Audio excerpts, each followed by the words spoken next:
I want, and first of all, thank you very much for the Baticular Medical Association and Dr. Sundaresan as the president for organizing these events to update the medical knowledge of our doctors.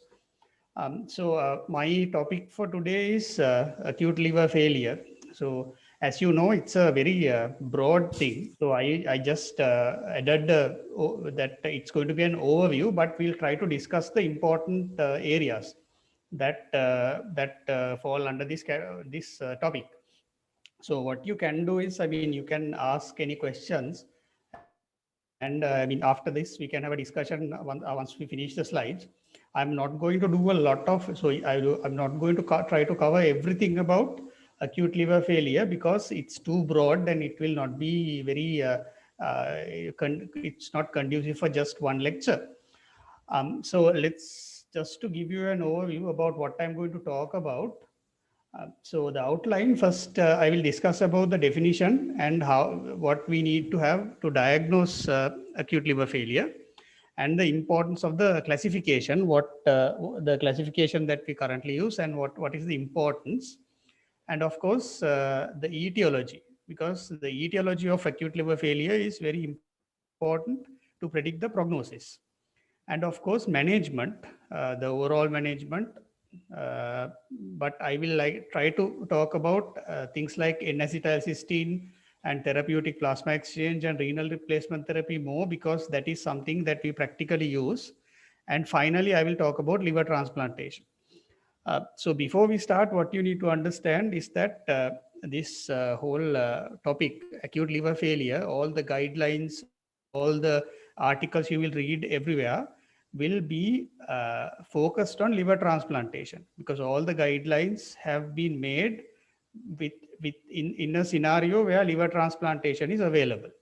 So as you know, liver transplantation for acute liver failure is not very freely available here because of various issues. So because of that, these other things like acetylcysteine and therapeutic plasma exchange, renal replacement therapy, they are important. So we will try to discuss them more because in our setting, it is more important. So definitions, acute liver failure, if you look at the definition, it's a syndrome basically, because it can happen due to a lot of etiologies, but there's a final outcome. So the syndrome consists of a coagulopathy of liver origin, jaundice, and encephalopathy in someone without pre-existing liver disease. Right? But the part encephalopathy is not essential in children. In children, the other two, coagulopathy, significant coagulopathy and jaundice, can in itself comprise acute liver failure. But again, this definition is made with liver transplant in mind, because in most countries, if you want to list a patient with acute liver failure for liver transplant, you need to have these three categories. You have to have coagulopathy, you have to have jaundice, and you have to have encephalopathy. But in our setting, you should not wait for encephalopathy to refer patients to a specialist or a specialized center, because sometimes by that time it will be too late. So this is the definition, but don't wait for encephalopathy to refer patients.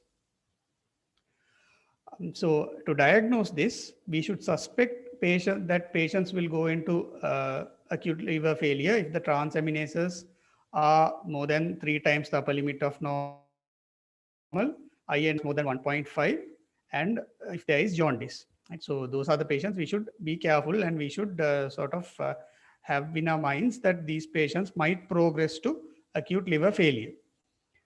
But if you take if you are looking for hepatic encephalopathy, you have to know that hepatic encephalopathy is a gradual thing. There are several levels. So we, according to the Westhaven criteria, which I have put here, there is level 1, 2, 3, 4. So early hepatic encephalopathy can be very difficult to sort of diagnose.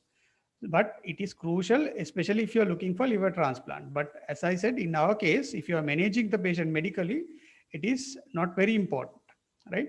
So you know that the important thing I wanted to highlight was that asterisk or flapping tremors that we usually talk about usually comes around the grade 2 hepatic encephalopathy. So in grade 1, it's just behavioral changes and preservation of consciousness, with a preserved consciousness. And we say clinically in cirrhosis patients that sleep wake, that reversal of that cycle is an early thing. But of course, in acute liver failure, that is not a very practical thing to look for because the patient is very ill.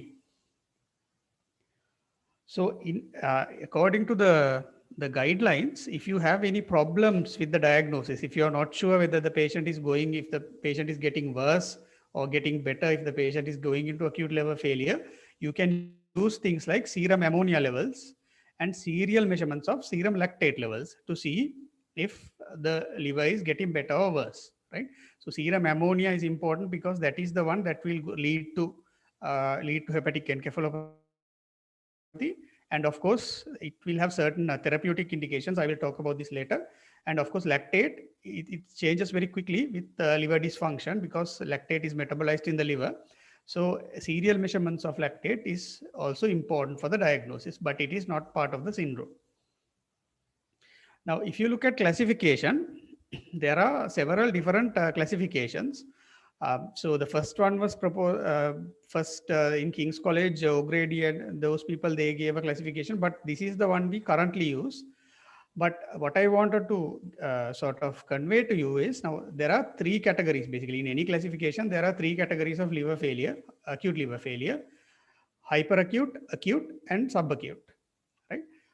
So this category, this timing is dependent on the first symptom to encephalopathy time. So it's not the time of admission. It is the time between the patient developing the first symptom. Usually the first symptom is jaundice, the appearance of jaundice, and between the appearance of jaundice to encephalopathy, that time gap is the important time. So if you get it, if the encephalopathy comes very early after jaundice, that means it's hyperacute within 7 days. So usually it's due to things like paracetamol or hepatitis A, things like that. Usually the prognosis is good with very hyperacute presentations, but they have higher risk of cerebral edema and those things. But the survival without liver transplant is high. But in acute setting, it's sort of intermediate. In subacute cases, if the patient presents very slowly, so if there's a very large gap, more than 1 month between the appearance of the jaundice to encephalopathy, that means the prognosis is poor. So that means that whole month we have been doing things, the liver is not improving, it is slowly going down. So those patients will have a very high risk of needing liver transplant. So that is the important message I want to say. If the encephalopathy comes gradually, then there is higher risk.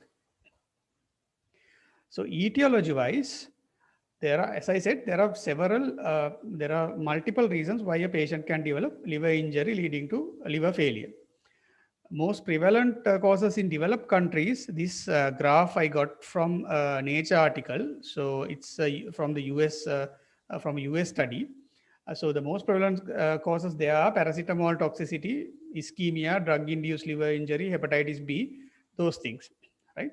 But paracetamol, again, although we see a lot of paracetamol toxicity cases, we hardly ever see patients going into acute liver failure because of paracetamol here.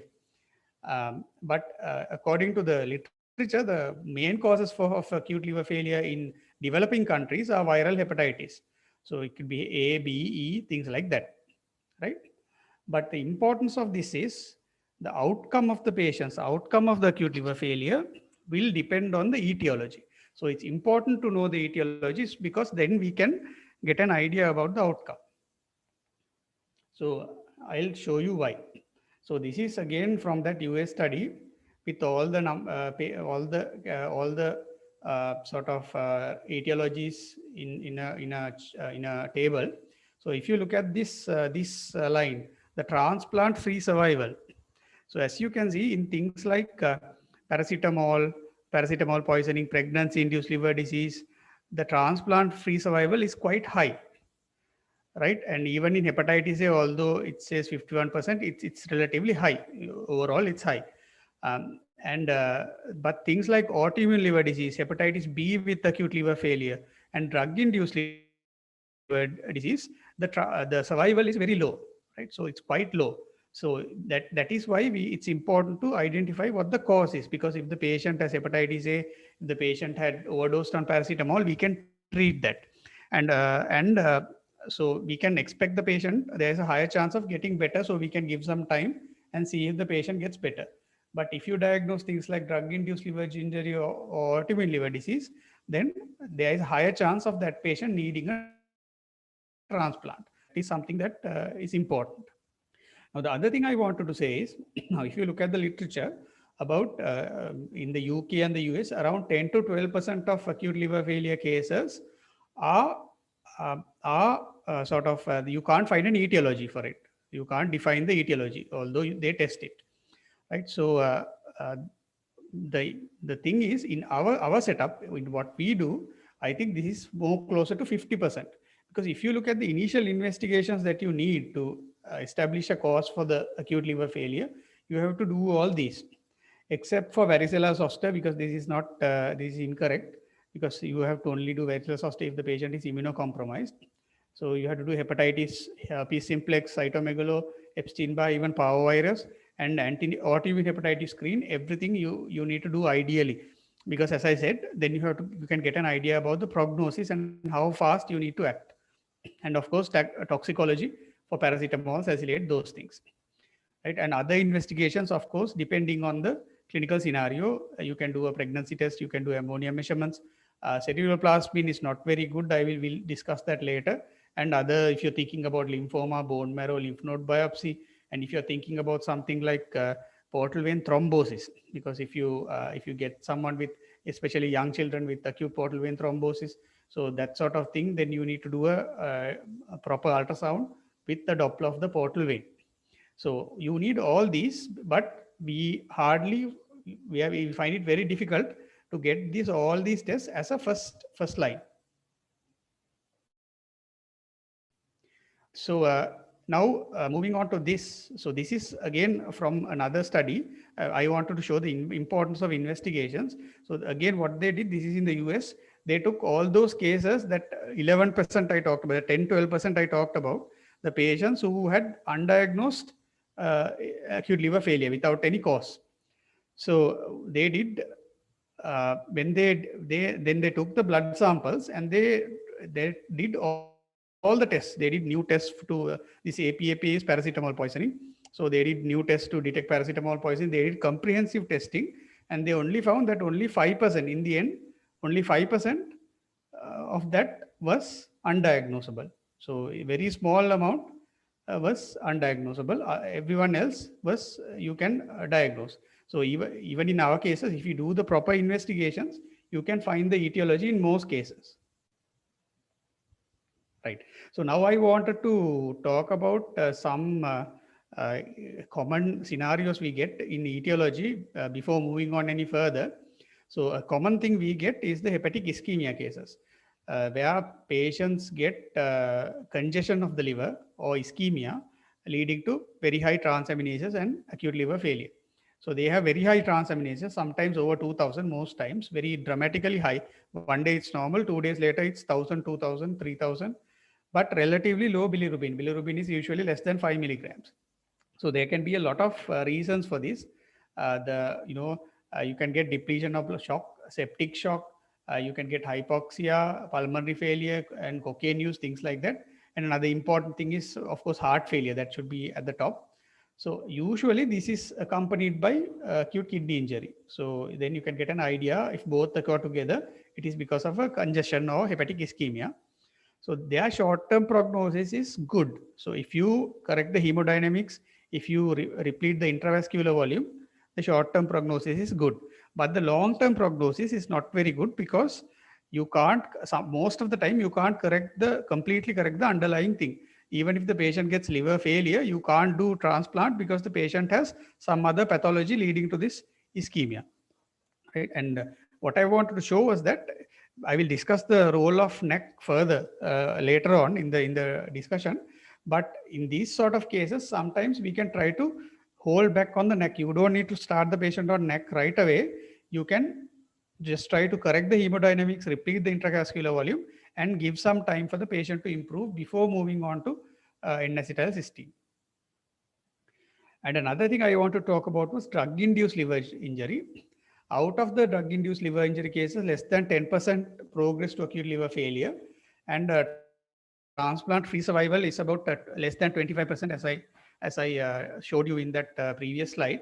Now, the commonest causes for drug-induced liver injury, the commonest causes are antibiotics, because that is what we give in high dose. So, co-amoxiclav is the commonest thing to cause a drug-induced liver injury, but it's not very common to have co-amoxiclav-induced liver failure.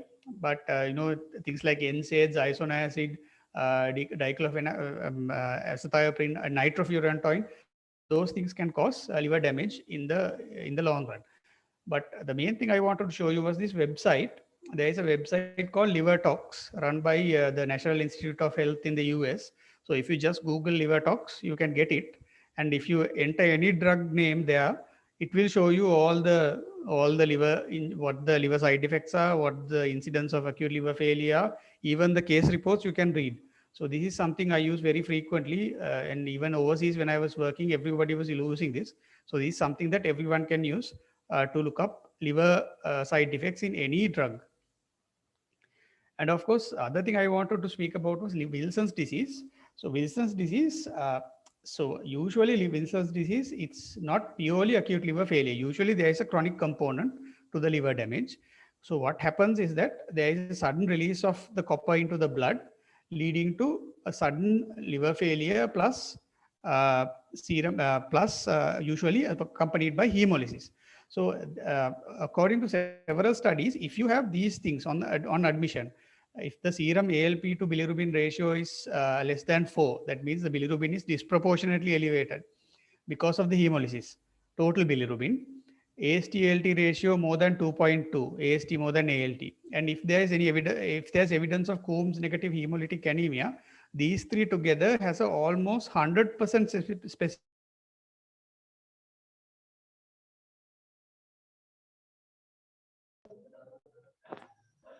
Udita, can't hear you. Vishnu, can you hear Dr. Udita's?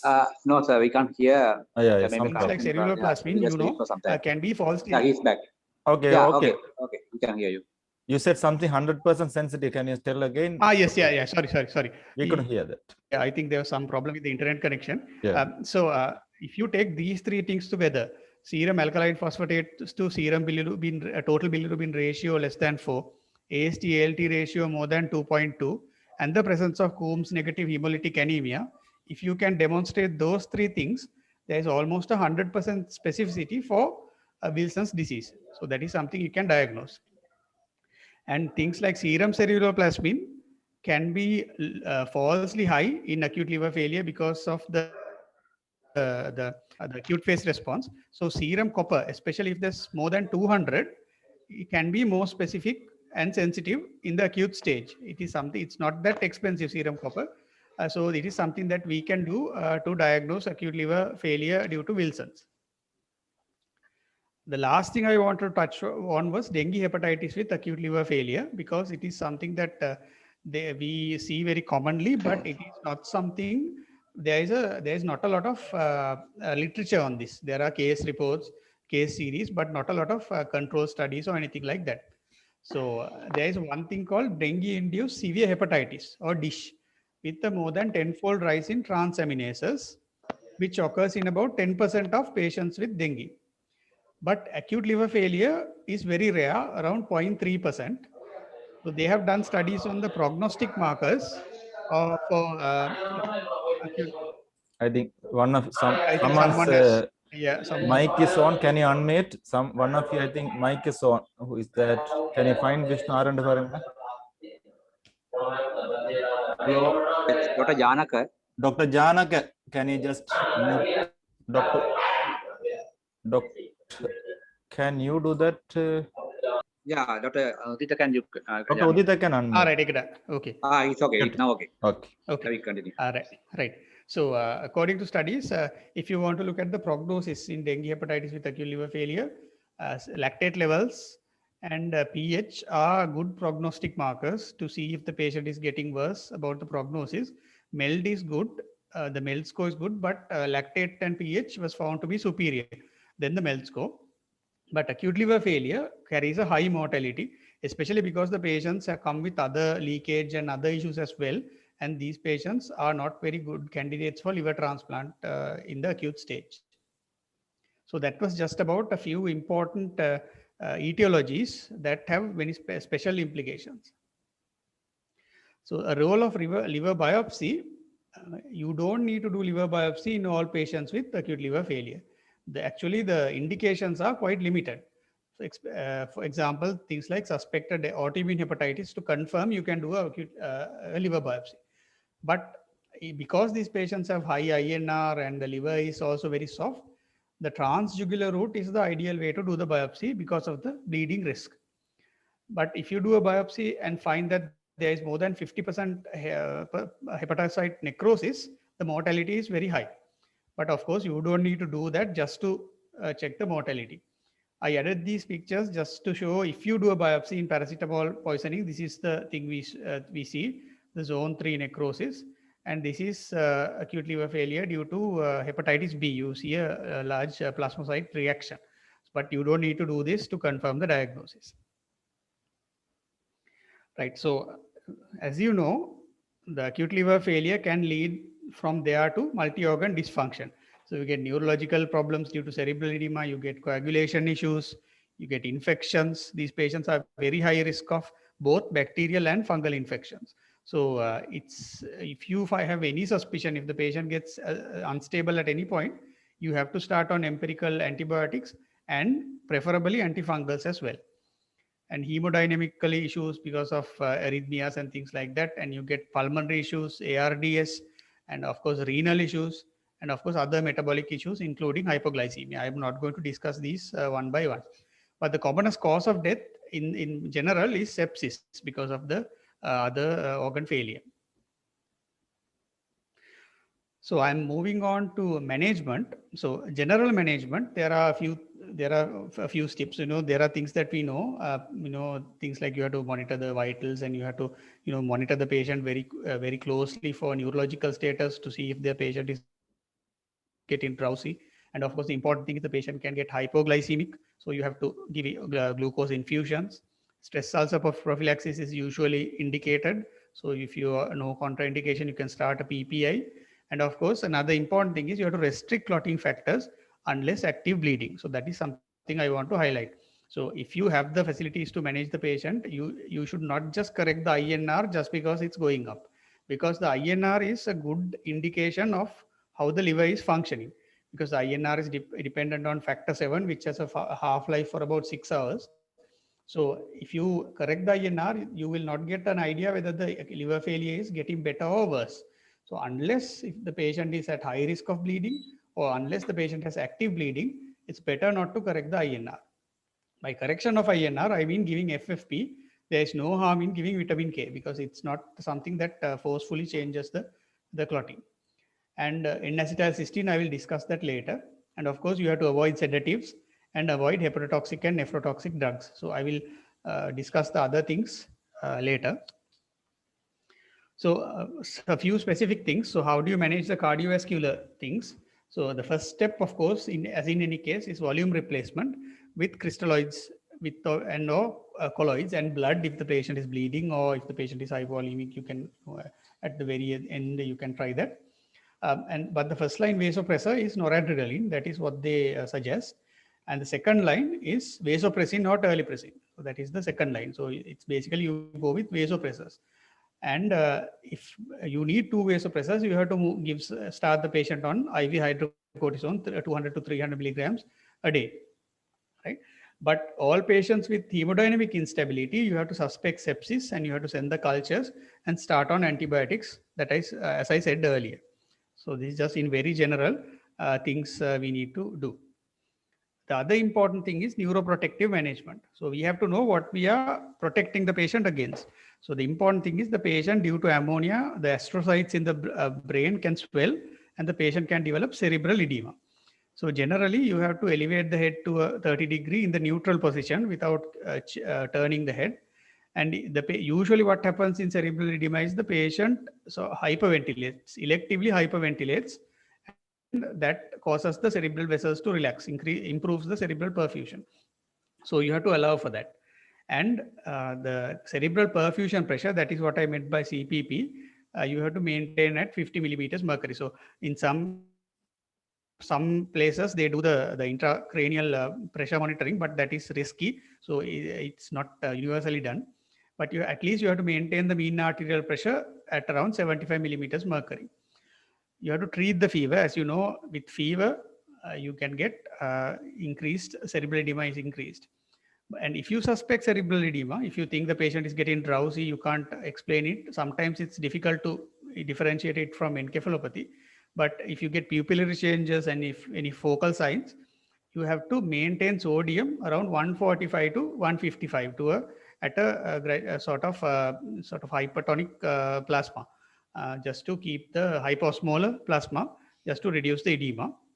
And if there are features of ICP, if the patient is deteriorating, you can give a bolus of mannitol just to see if the patient improves, 0.5 to 1 grams per kilogram. So what I didn't discuss here was things like lactulose, rifaximin, and LOLA, right? So in the acute liver failure setting, there are very few randomized control trials because these are very sick patients. So there is no evidence for lactulose, rifaximin, or LOLA, right? But that is not to say that those do not work, right? You can try those, right? And according to personal preference, people try that. The only thing is, if you give too much lactulose, if you are planning for a liver transplant later, sometimes because the bowel gets, there's a lot of gas production, sometimes the surgery might be difficult. That is the only problem they have encountered, but there's definitely no harm in starting rifaximin or lactulose. Right. So the next thing I want to discuss was the role of N-acetylcysteine. So N-acetylcysteine, as we know, paracetamol poisoning, there is very good evidence for N-acetylcysteine in paracetamol poisoning as a bolus followed by an infusion. So usually given as a 21-hour infusion, as you know, 1 hour, 4 hours, 16 hours in paracetamol poisoning. So there was a recent study about 1 year ago, which showed that this bolus, the 300 milligrams per kilogram, can be given over 12 hours, and it might be as effective as the 21-hour infusion, but this has not still been added to the recommendation. So you don't need to practice that, but it might be something that will come in the future. But I think the more important question is the role of NAC in non-paracetamol acute liver failure. So there is just one randomized control study for this, and they have actually, they have not, so if you take the overall participants, they have not shown any survival benefit, but then they did a subgroup analysis, and in patients with early encephalopathy grade 1 or 2, then there is some evidence for NAC in those patients. So the European guidelines in 2017, they suggest N-acetylcysteine can be used in early stage, even in non-paracetamol cases, but you have to start it in early stage. So there's no evidence for advanced encephalopathy comatose patients that NAC will be useful. There's no proven benefit in bolus plus infusion over infusion alone. But the thing is, the randomized control study I spoke to you earlier about, that used the paracetamol protocol. So you can go use either. That there's no evidence. So last year, the Cochrane database, there was a review about this role of NAC, but they didn't find any evidence to. So the evidence was inconclusive for NAC in mortality or transplant rate in non-paracetamol induced liver failure. But what you need to understand is, again, they don't have a lot of randomized control studies, and the Cochrane database, they rely a lot on very high quality studies. So there are not very much studies, but I think we can use N-acetylcysteine in the early stage in patients with any cause leading to acute liver failure. Right. So from here on, I said earlier, further management beyond this will be decided on the availability of liver transplant. Right. So what happens in a country, for example, in the UK, what happens is there is a island-wide transplant list. So a transplant priority list. So if a liver becomes available, a deceased donor, then the one person at the top of the list will get that liver. So what happens is if a patient is diagnosed with acute liver failure and you can confirm the encephalopathy, they put that patient as a super urgent at the very top of the list. So usually within 24 hours or 48 hours, they will get a liver, right? So that is how it works. So all the guidelines, all the recommendations you read are based on that system. So the other methods like CRRT, therapeutic plasma exchange, the molecular reabsorbed system, the albumin dialysis are used to bridge the gap until transplant is available, right? So that is how it is in that case. But of course, in Sri Lanka, the last successful acute liver transplant was done in, I think, 2019 in Ragama, one patient with drug-induced liver injury leading to liver failure. But of course, the chronic, the cirrhotic patients, they are getting transplants. Even this year, 4 or 5 has been done. But acute liver failure is a bit different. So we don't have that much experience in that. We don't have that facility. So then we need to concentrate on these other methods to see if those can be used to improve the outcome of our patients. Right. So the one thing that we have available, one thing that we do use is renal replacement therapy. So what is the evidence for renal replacement therapy in acute liver failure? So in any case, acute liver failure is complicated by acute kidney injury in about 70% of cases. So in 70% of cases, anyway, they will have acute kidney injury. But the important thing is now the new guideline, there are no new articles or reviews suggest that renal replacement therapy should be considered early.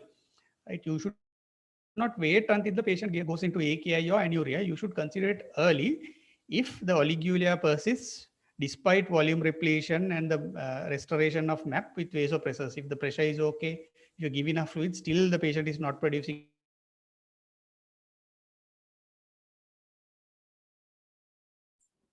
Dr. Udita, we can't hear you. I think some internet connection. Dr. Udita, we couldn't hear you for a while. I think he will be. He will come back. We'll wait for. Hello, can you hear me? Yeah, just for a while it was stopped, Dr. Udita. Yeah. Yes, sir. Can you tell me where I lost you?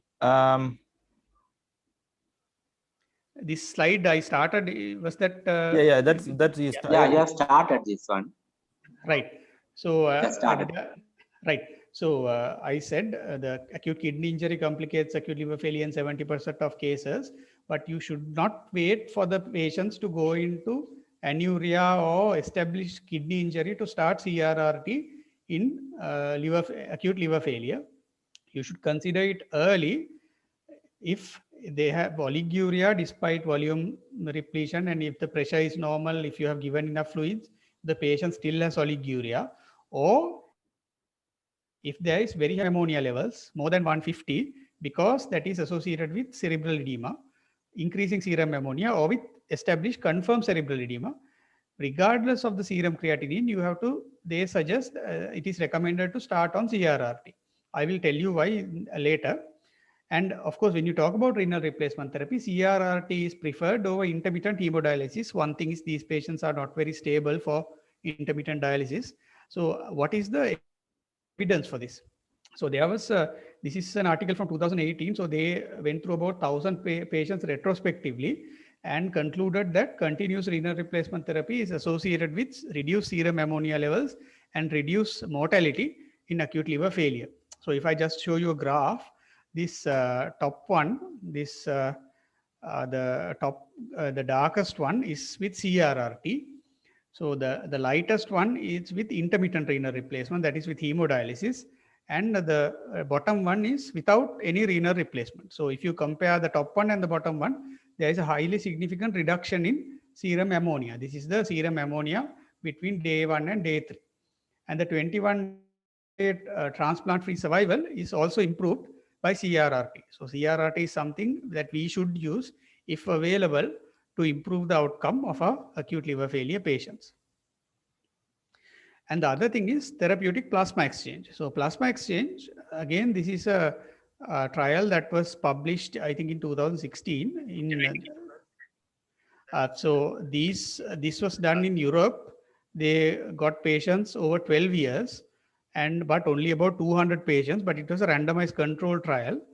And if I show you the survival data, so the high volume plasma exchange patients, there was a significant improvement in survival. But of course, by significant, I mean about 45% of the patients without plasma exchange survived. But in these patients, about around close to 60% survived. Though this is not a dramatic improvement, but there is a benefit. But what the study looked at and what the guidelines recommend is high volume plasma exchange. So that is a very large volume at one plasma exchange. So that is 8 to 12 liters per day per procedure. Right? That is 15% of ideal body weight. It's not a very easy thing to do, especially if the patient is unstable. Plasma exchange is thought to reduce the ammonia levels, other toxins and metabolic end products, a removal of plasma cytokines and adhesion molecules, and replace the plasma factors, because if FFP, you will replace the plasma factors, and it is also thought to modulate the immunity. So this is how it's supposed to work, right? So, but usually what we do here and what we can practically do, it's very difficult to do this high volume plasma exchange. So, but there is some evidence that low volume plasma exchange is also effective, right? But you don't have randomized control trials, but you have case series and case reports showing that this is also effective. But the thing is, you can't, as I said earlier, you can't expect large randomized control trials because these are very sick patients. So people will not take risks with these patients. The only difference in plasma exchange is in cases of Wilson's disease. So this is there's a society called American Society for Apheresis. So they have these category 1 indications for plasma exchange. So fulminant Wilson's disease or liver failure due to Wilson's disease is supposed to be a category 1 indication, because there is evidence to show that it can improve your outcome, right? So because as I said earlier, the problem is there's a lot of copper in the blood. So if you do the therapeutic plasma exchange, you can remove a large amount of copper in a short time, and it may improve transplant-free survival. So that is one indication where therapeutic plasma exchange is shown to be useful. Right. So finally, I move on to liver transplantation in acute liver failure. Right. So as I said earlier, this is something that you should know, but practically we have difficulty in sort of arranging this. But if you look at the US and the UK, around 20 to 25% with patients with acute liver failure receive a liver transplant. But the problem is a liver transplant in acute liver failure is more technically difficult than a liver transplant for cirrhosis, because usually these patients are in the ICU, these patients are sick on inotropes, these patients are maybe having sepsis. So all these things together with kidney failure, so it's very difficult. And the other thing is technically the surgery itself, because if you are using things like noradrenaline, vasopressin, your vessels will be constricted, so the anastomosis is difficult. So it's more technically difficult than liver cirrhosis. So maybe because of that, the early post-transplant mortality in acute liver failure exceeds that of patients who undergo transplant for cirrhosis, this routine transplant, because of these technical issues and the patient issues. The 1 year survival in acute liver failure in good centers is around 80%, whereas in patients who undergo transplant for cirrhosis, it's around 90-95%. At least it should be 90 in advanced center. Right? But the only definitive criteria contraindicating liver transplant in acute liver failure is irreversible brain damage. If anything else, even sepsis, if you can control, you can go ahead with transplant, right? So there is a very few things that totally excluded. Now, if in any patient who we are looking for liver transplant, there are two questions that we have. One thing is, does the patient need a transplant, or will the patient benefit from a liver transplant? So that is the important question that we have to, as physicians, answer, right? The other part is the patient fit for a transplant surgery, because it's a major surgery and the patient will have to undergo a lot of stress. So is the patient fit for that? That is usually anesthetic or a surgical problem. And of course, there is another question whether the patient for long-term management for immunosuppressants, whether the patient is fit. But these are the main two questions. So what we need to answer is, does the patient really need a transplant, or does the patient benefit from a transplant? So the question is how to get an idea about that. So the first criteria to see whether a patient with acute liver failure needs a liver transplant was described in 1989 in King's College, London, by Professor O'Grady. And this is what we call the King's College criteria. So I'm sure all of you, I mean, at least people who are managing paracetamol poisoning patients should know King's College criteria, because that is the things we look for. So we look for the pH, we look for the lactate following resuscitation, we look for the INR, we look for the creatinine, and we look for any presence of encephalopathy, right? And of course, there are criteria for liver transplantation in non-paracetamol induced acute liver failure also. Right. So because this was proposed in 1989, they did a lot of studies. They have been doing a lot of studies, and still it looks like the King's College criteria are good for paracetamol-induced acute liver failure. It's reasonably effective, but it is probably not very effective for non-paracetamol-induced acute liver failure. Right. So because of that, they have been looking into different methods, different other ways to prioritize or select these patients. So these are just, you don't need to know all this, but just a few things that they do. Things like, King's College criteria, and there is another criteria called factor 5 criteria, which takes into account the factor 5 levels, because that is an important prognostic marker. And then you can do a liver biopsy, as I said earlier, if there's more necrosis, low risk of survival. And of course, you can do a CT, you can take the liver volume, and if the liver volume is less than 1000 cubic centimeters, then that means that the patient will not have a good prognosis. So those patients will need a transplant. So there are several methods to check whether the transplantation is whether the patient is a candidate for transplant or not. Another important thing that recently came up is the ALFSG, or the Acute Liver Failure Study Group Prognostic Index. This is you get a number, right? So there is a app on the phone that you can put all these things, and it will give a good number. And it looks like it's quite good, especially in the patients with acute liver failure not due to paracetamol, right? But if you look at the things it takes into account, so the first two things, those are the two most important things to predict the outcome. The one thing is the degree of the hepatic encephalopathy. Grade, if you have high degree hepatic encephalopathy, there is poor outcome. And the etiology, as I said earlier, some etiologies are better than others. And of course, other things like vasopressor use, serum bilirubin levels, INR, those are all taken into account. And there are, of course, ethical issues when you go to liver transplant in acute liver failure. One thing is, these patients might be in the ITU, sometimes they might be intubated, so psychological assessment will be difficult.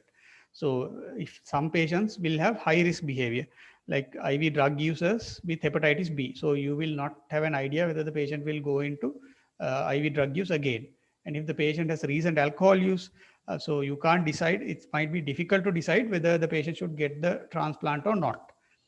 And of course, paracetamol poisoning, usually it comes as a suicide attempt. So whether these patients should get a transplant or not. And of course, other social issues. So it's sometimes very difficult. So the team has to get together, and sometimes you have to have a chat with the family members and decide whether the patient is a candidate for a transplant or not.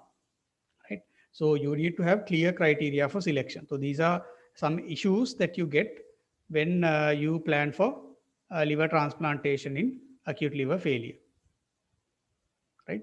So that is just about the theory, the important management things and the liver transplantation ethical issues. But practically, when should you refer a patient? So the bottom line is, you have to refer early to a specialist center for management, right? So these criteria I have got from the guidelines from the European Association for the Study of the Liver, the EASL guidelines. So this actually means these criteria are for referring to a transplant center, right? So these paracetamol and hyperacute etiologies, there are several criteria.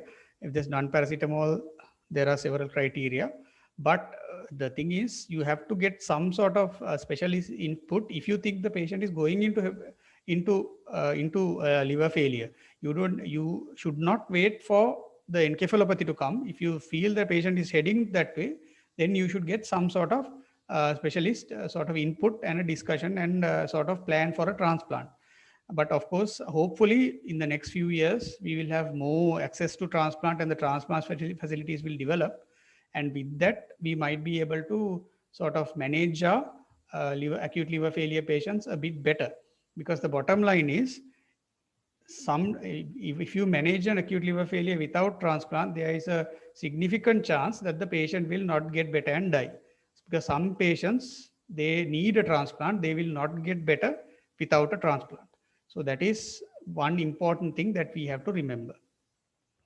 So I think I have come to the end. Yes. So just to summarize what I have said.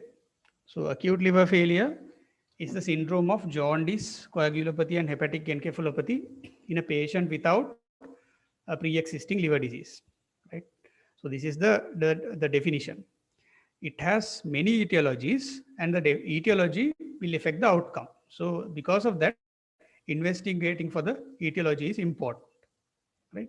So there is evidence that if you don't have access to a liver transplant, that IV N-acetylcysteine, therapeutic plasma exchange, CRRT will improve survival without a liver transplant, right? So those are things that you should consider seriously in any patient who is having acute liver failure. And but the bottom line is, if you want to start something, you have to start it early. Because if you wait, because early late in these patients might mean 5 or 6 or 2 hours, maybe 4 hours, 5 hours, very short time period. So you have to start it early to improve the survival.